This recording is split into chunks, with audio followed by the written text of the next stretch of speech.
Tubuh Vanessa Angel ditemukan berada di luar mobil yang ditumpanginya yang mengalami kecelakaan di KM 672, 300 jalur A ruas tol Jombang arah Mojokerto.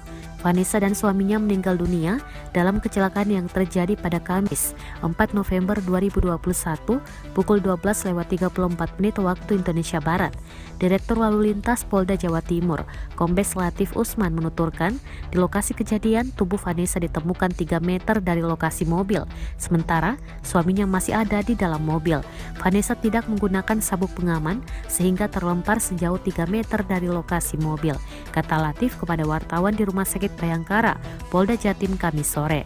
Sementara, kendaraan Pajero warna putih bernomor polisi B1264BJU yang ditumpangi ditemukan berpindah jalur ke jalur cepat sejauh 30 meter dari titik tabrakan beton pembatas jalan tol.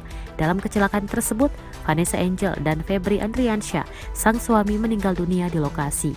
3 penumpang lainnya yakni supir, putra Vanessa, dan baby sister mengalami luka dan dirawat di Rumah Sakit Kertosono Nganjuk. Jenazah Vanessa dan suaminya dievakuasi ke Rumah Sakit Bayangkara Polda Jatim untuk diotopsi.